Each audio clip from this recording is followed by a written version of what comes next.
Hello and welcome back to the Educators Tech and Culture Show. Today we'll be talking about culturally responsive classrooms and why it's so important that this exists in our schools.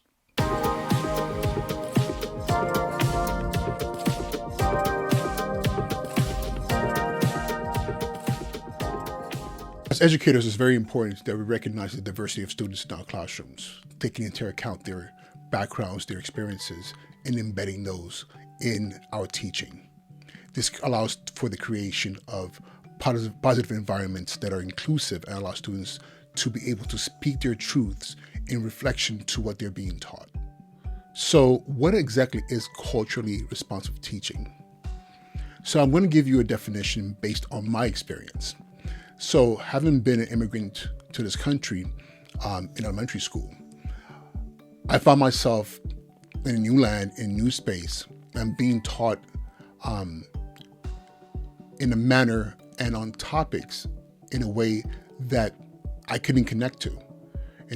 I'm West African, and I grew up in Nigeria under the British system. So even in that space, there was conscious actions taken to make sure that my identity as an Igbo, which is my tribe, in relations to my classmates that were also from various tribes, Yoruba, Hausa, and all the almost 200 distinct tribes and languages, all had a sense of identity in the classroom. Of course, 200 at once is virtually impossible. But however, recognizing that the British perspective was not the end-all be-all. And that was something that I was used to. And coming to America, and all of a sudden, you had to be American. And I will always be grateful for this country and all the opportunities given me. But there's something to be said about making sure that the adage that we are not necessarily a melting pot, but a tossed salad with a variety of cultures and identities in that space, that those spaces are recognized. And this is important in our classrooms. Often in my career working in the Bronx, in Brooklyn, in Las Vegas, and in California, I found myself in classrooms where there was not a homogeneous grouping of students. However, it was heterogeneous, students coming from all backgrounds, and being able to allow Pedro to exist in the classroom in honoring his culture and his background, as well as Amina or Michael, was very, very important. And what it did, it created a sense of community and students feeling like, okay, I have a space in the learning and the teaching in these classrooms. Research shows that culture responsive teaching is essential in creating safe spaces for all students. We know that often students deal with bullying and schools deal with bullying as a major issue, and this is something that greatly impacts our students. And often bullying comes from a space of fear in the mind of the bullier or the bulliers. And when you create a space where students get to know each other, understand each other, and appreciate each other's backgrounds and cultures, and even more so, the students start to appreciate their own backgrounds and cultures, you create a space where students are less likely to want to hurt each other around those types of topics, But the way to do that is that it has to be a conscious effort made to create that space in our classrooms. When you're teaching math, you're teaching English, you're teaching history, allowing for there to be a perspective that mirrors the identities of the students in the classroom is very, very important. Teaching the United States Revolution, yes, it's the American Revolution is essential. But for a student who might have a background that is foreign to the American Revolution, tying in their country and what was happening around at the same time creates a space where students are able to see those connections. Because again, that particular topic that's being taught, even though it might be American, there was a parallel experience happening around the world where some of these students might have come from, or even allowing the students themselves to explore what was happening in your part of the world where you're from in 1776.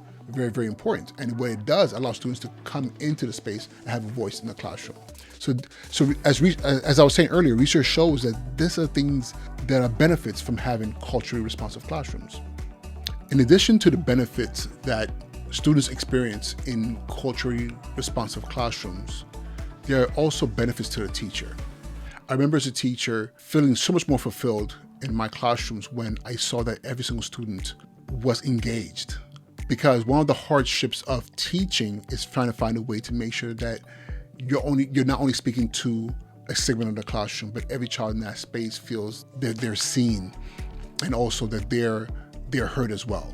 And by creating culturally responsive classrooms through culturally responsive teaching, you're inviting students to also see themselves in the content and creating a space for them to feel freer in expressing their ideas and thoughts. And isn't that why we became teachers? So that we can really also benefit from that joy of teaching and learning. One example of culturally responsive teaching is the ability to use literature that speaks to the diversity of your classroom. As a principal, this is the one thing that I really invested resources in. When teachers were planning units for the year, I always pushed them to think, who is in your classroom? Or if you're going to pick a book, how do you tie that book into the real life experiences of the students in the classroom, regardless of what time frame in which that book was written?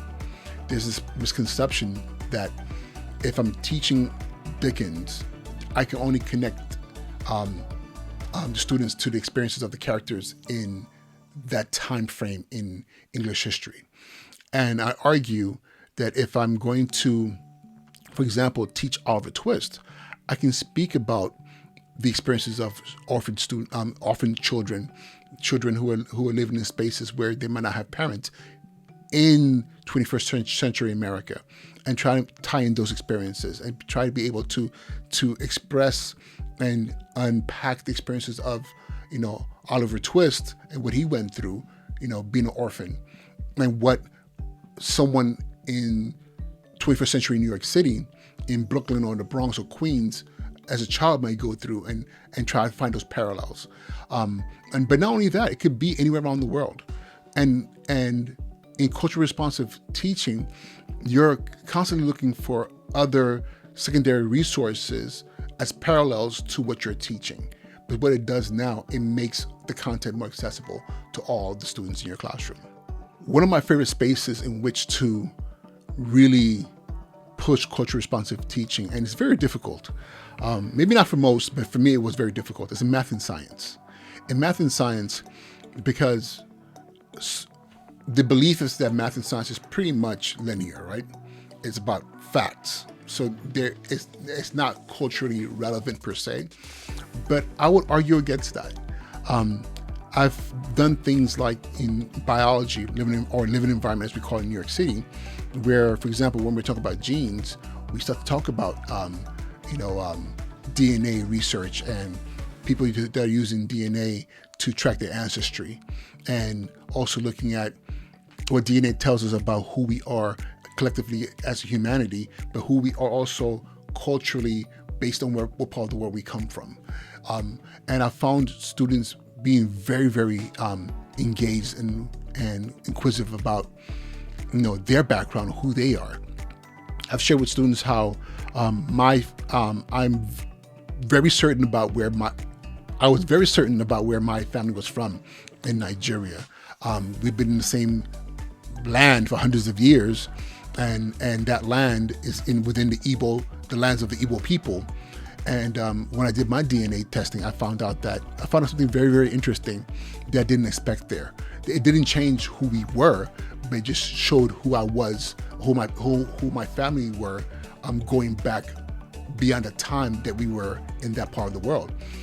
And again, we are tying in science and social studies and anthropology into a classroom. And I remember when I had this conversation with students, this was a middle school classroom, and I'll tell you the amount of excitement and inquisition the students had about my story, and they wanted to know more about their stories. If it had the resources, I would have had, of course, with parental permission, had every student in my classroom do their DNA ancestry background check and see who they are, based on science. And again, this is a way you connect students in the classroom beyond just the traditional what the standards say. I still taught the standards.